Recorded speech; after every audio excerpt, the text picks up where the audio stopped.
everybody. I hope you're all ready and excited for this week's episode of LittleLand. Well, not episode, this week's chapter of LittleLand. My apologies for last week. I was busy. Oh, I'm patting the dog, by the way. Peppy, she's my girl. What are you doing? What are you doing? What she wants to do is smell this blanket. I think she stole it from me, so it smells like her. Woof, woof. I hope you're all ready for chapter 3. 3? We're up to 10, not 3. Okay, I hope you're all ready for chapter 10.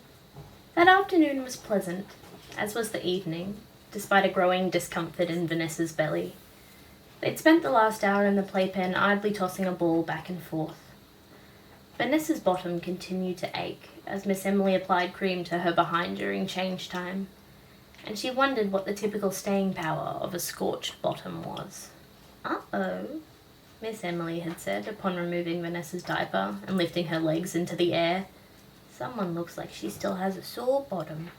Vanessa, who had only just gotten used to intimate and pleasantly humiliating moments with one gargantuan caregiver, and who was fighting the urge to ask for the bathroom, attempted to reach down and cover her backside. The chains that attached her mittens to the headboard wouldn't permit such a thing, and they rattled as they were pulled tight. Miss Emily gave Vanessa a knowing look, then smiled warmly at the sheepish blush creeping across her cheeks. "That's why you have mittens, cutie. I've got everything covered with my own hands. We don't need yours too." Miss Emily began to dab the cream onto the thoroughly heated skin of Vanessa's bottom. The small girl closed her eyes with as much force as she could muster. Whilst the act of having cream applied to her well-spanked backside stung her pride, Vanessa had to admit that it spoke to a deep urge inside of her. The urge to surrender, to submit to it all, everything. The temperatures, the diapers, the baths, the cribs, the spankings, and the care that went along with such loving discipline. The hugs, the stories, the little kisses on the forehead. The urge to let go of the social pressures and the weight of decisions and just be a good girl, cooed Miss Emily, taping Vanessa's diaper closed and fastening the snaps of her bodysuit.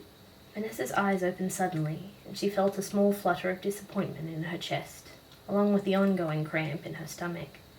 Though not quite ready to admit it aloud, Vanessa was on the precipice of ceding to the urges she was feeling. Could it be that she liked it here? She needed to talk to Piper. If anyone was going to understand this feeling, it was her.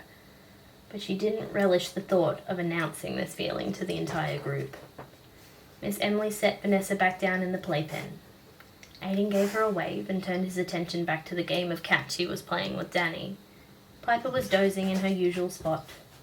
Frank, wrapped in a blanket, hid his face.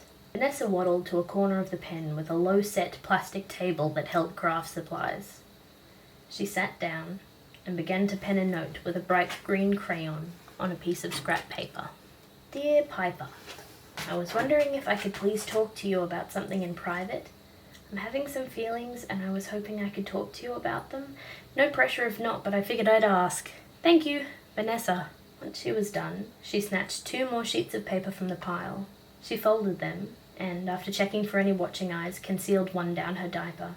Her crayon followed suit, and she held a second set of pilfered stationery against her chest. Almost as soon as the crayons were sequestered, Mr. Ethan entered the room and strode to Miss Emily's side. Vanessa knew that she needed to act fast if she would be able to deliver her note, though her stomach churned at the notion of waking a relative stranger from a nap.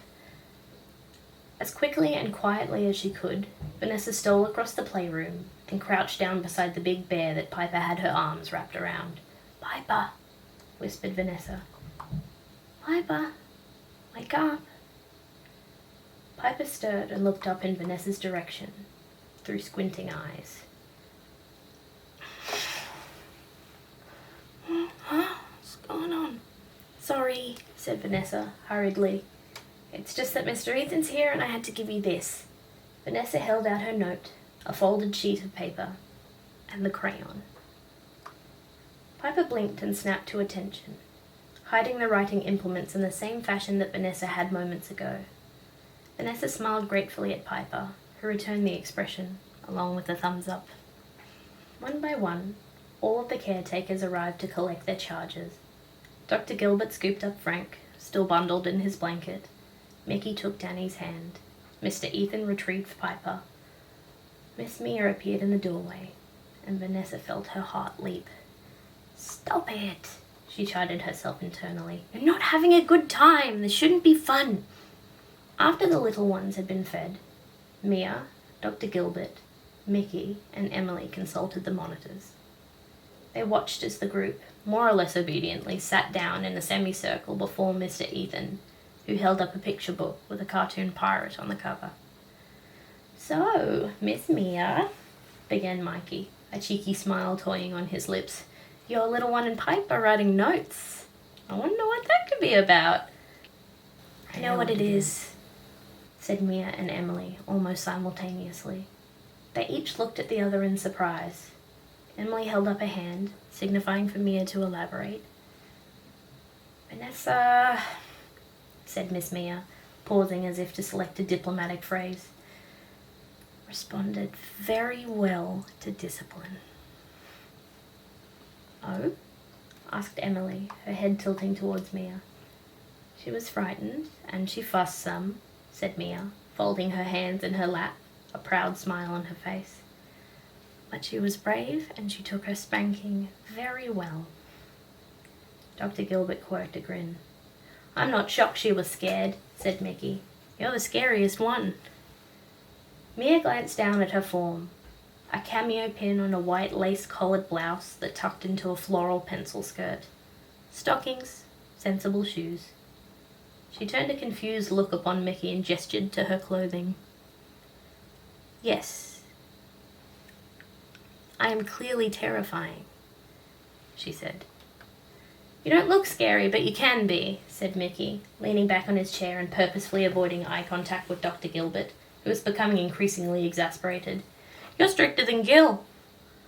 "I am stern, Michael," said Mia, looking down at the slender young man with a mixture of kindness and mild reproach. "I am not scary." "If you ask me, those two are the same thing," said Mickey, giving a comically exaggerated shudder, followed by a genuine one as Dr. Gilbert clamped a hand on his shoulder. "Regardless," began Dr. Gilbert, "it appears that firm discipline is something the little one responds to," he finished, looking meaningfully at Mickey, who laughed nervously. "I wonder what that's like."